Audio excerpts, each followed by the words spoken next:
since we made Steve's story, the biography on my life, we've had such a tremendous response from your letters and emails that we've decided to go back to the original 90-minute version. It's never been seen before. It's the director's cut. So you'll see more of my exciting early crocodile captures, intimate moments and highlights from our more recent adventures. Sit back and enjoy the journey on this Steve Story Special Edition.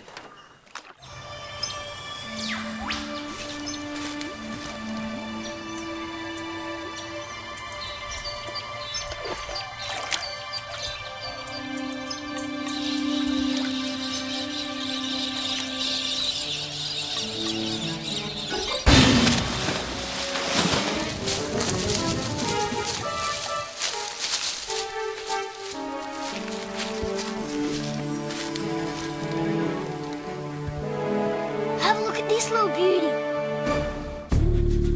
Check this out. What a little beauty. Don't muck with it.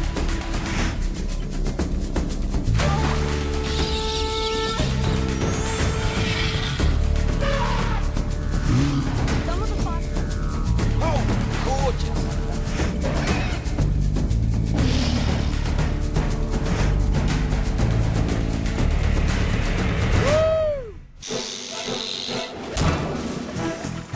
From the time he was a boy, Steve's been passionate about wildlife. He's very lucky because he grew up at a zoo with two parents who devoted their lives to teaching him all about the animals he loves. From the first time he caught a crocodile at just 9 years of age, Steve has loved all sorts of reptiles. Cold-blooded animals are his favorite. I think he hatched out in a crocodile enclosure. We're going to show you some exciting vision on a story about Steve Irwin and how it all began. Over the years, Steve has developed an amazing affinity with all of the animals that he encounters. He has an uncanny ability to be at one with some of the most wild animals on the face of the earth. But it's not just limited to the dangerous species. He also has a special bond with our more lovable creatures. I've had some wildlife encounters in my life, but the emotions that I felt in my heart, I was nearly crying. To get this close and be loved on by this beautiful, absolutely gorgeous mummy orang was such a touching experience. One that I'll take with me for the rest of my life. Or this memorable experience with a tiger rattler. He'll settle down in a minute. All I got to do is avoid getting bitten for the first 20 seconds, and then he'll settle down. Here he goes. He's settling down. Here, you stop rattling. I think now I can take the liberty of moving in a little closer. You've got to imagine, I'm a professional. I've been dealing with highly venomous snakes all my life. And I'm just staring straight at his head, checking out his demeanor. He's settled down, he's stopped rattling. And now, and only now, I can demonstrate how beautiful he is and how uninclined he is to strike. Look at that, my hands, my nose, my face, my eyes are all within strike range. He's a pit viper. He could strike back over his own body at least 2/3 his body length, which means he could get me right on the eyebrow. Isn't this magnificent? Notice the snake, how it's jiggling up and down? That's my nerves. I am really, really nervous. But I'm a professional. I've never been envenomated by a venomous snake. I take great pride in that. But you can see I'm shaking like a leaf. And this snake is totally unfazed by it. Look at his little rattle there. Beautiful rattle. Perfectly formed. Look at that. There's another species of rattler here, the speckled. They're very hard to tell apart from these tiger rattlers. The only way to tell is those bands and the tail. The speckled's got that coon tail. Black on white before the buttons. I just really appreciate you letting me do this. Free handle, something no one should ever do. This is the Steve Irwin that you've come to know on television. But what was it like in the beginning? What was he like as a child? I would describe Stephen as a monster. He was never where he was supposed to be. He was always missing. There was a time when we were to go away on a holiday, one of the very few times we would go away on the holiday.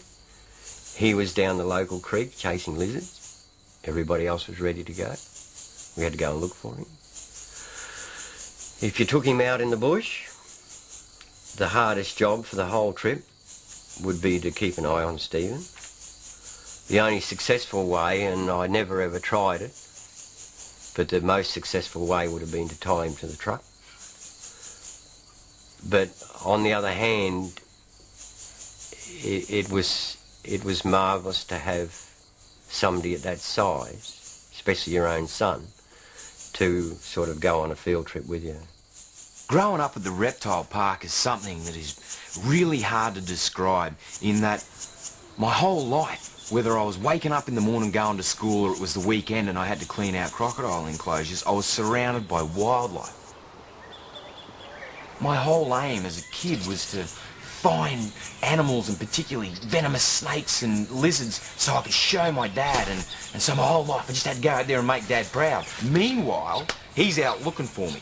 And so the opposite effect was happening. Oh, he wasn't all that proud. He was there, come on, we're ready to go, and we can't find you. So, yeah, he had his hands full, I think. He's always been very, very active, on the verge of being hyperactive, really, very much so.